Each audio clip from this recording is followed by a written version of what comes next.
Oke, kali ini kita akan bedah salah satu surah yang paling fundamental dalam Al-Quran, yaitu surah ke-6, Al-An'am. Kita akan lihat bareng-bareng pakai kacamata dari tafsir Maulana Maududi, kenapa surah ini turun di momen yang super genting, dan apa sih argumen utamanya yang begitu kuat. Jadi, pembahasannya bakal gimana? Pertama, kita set panggungnya dulu, kondisi di Mekah saat itu. Terus, kita masuk ke debat utamanya, soal konsep Tuhan. Nah, dari situ, kita bedah argumen-argumennya, dan terakhir, kita lihat peran si pembawa pesannya. Simpel kan? Untuk benar-benar dapat feel-nya surah ini, kita harus time travel sedikit, balik ke Mekah di masa-masa awal. Kenapa? Karena konteks itu segalanya. Tanpa tahu situasinya, kita bisa kehilangan banyak makna penting. Nah, yang bikin surah Al-An'am ini spesial banget adalah cara turunnya. Bayangin, menurut banyak riwayat, surah ini turun sekaligus plak dalam satu waktu. Bukan dicicil ayat per ayat, dan ini terjadi di masa-masa paling berat buat komunitas muslim di Mekah. Jadi bisa dibayangkan kan betapa dahsyatnya efek surah ini sebagai penguat mental mereka. Coba kita lihat lini masa ini biar kebayang tekanannya. Jadi, periode Mekah itu, wah, nggak gampang sama sekali.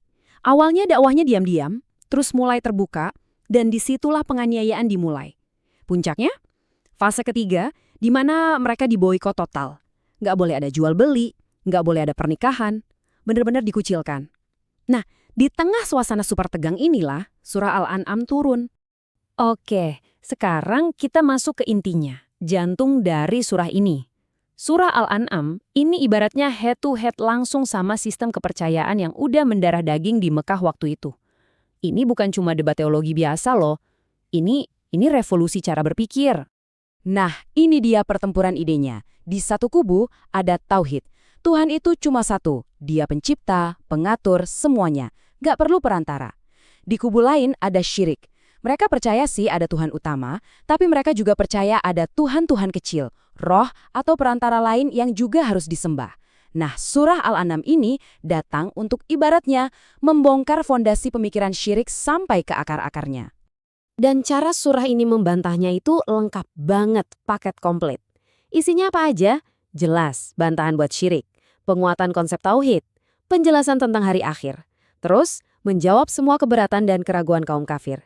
Dan yang nggak kalah penting, surah ini juga berfungsi sebagai power bank spiritual buat nabi dan pengikutnya.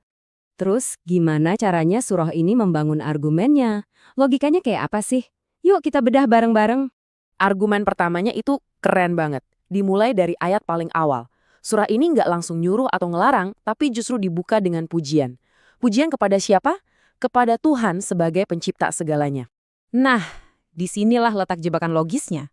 Tafsir ini ngasih tahu kita kalau orang-orang Makkah waktu itu, mereka tuh ngaku kalau Allah itu pencipta langit dan bumi. Jadi ayat ini seolah-olah nanya ke mereka, kalau kalian percaya dia yang bikin semuanya, kenapa kalian malah nyembah yang lain juga? Nggak nyambung kan? Intinya apa? Konsistensi. Surah ini nantang mereka buat mikir lurus.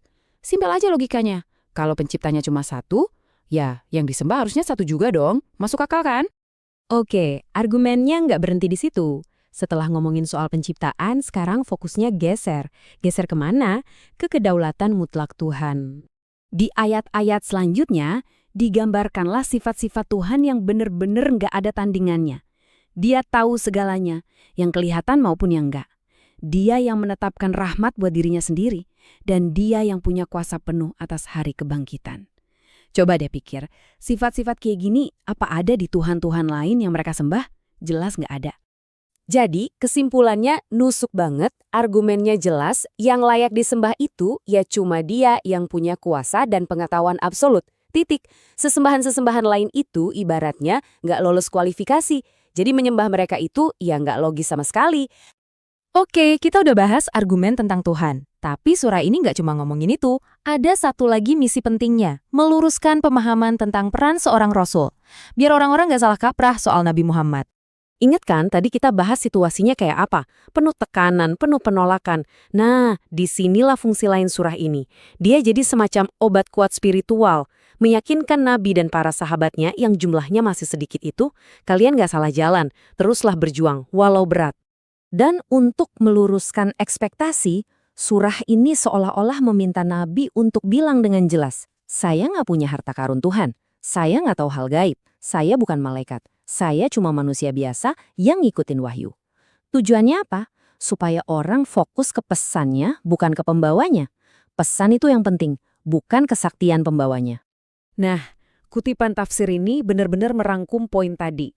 Tugas utama Rasul itu cuma satu, nyampein pesan kebenaran. Udah, bukan buat ngadain pertunjukan sulap atau mujizat buat bikin orang percaya. Bukti kebenarannya itu ya ada di dalam pesan itu sendiri, bukan di hal-hal lain. Oke, setelah kita bahas panjang lebar, jadi apa sih kesimpulan utamanya? Apa the big picture-nya? Intinya, surah Al-An'am ini bukan cuma daftar perintah dan larangan. Ini adalah sebuah manifesto, pernyataan sikap teologis yang lengkap, logis, dan penuh semangat. Turun di momen yang super kritis untuk membangun fondasi paling dasar dari akidah Islam. Dan ini ninggalin kita dengan satu pertanyaan buat direnungkan. Seberapa besar sih kekuatan sebuah teks dasar seperti ini dalam membentuk identitas dan mental sebuah komunitas? Terutama saat komunitas itu lagi di posisi paling sulit, terpojok, dan ditekan habis-habisan. Coba kita pikirkan bersama. Terima kasih sudah menyimak.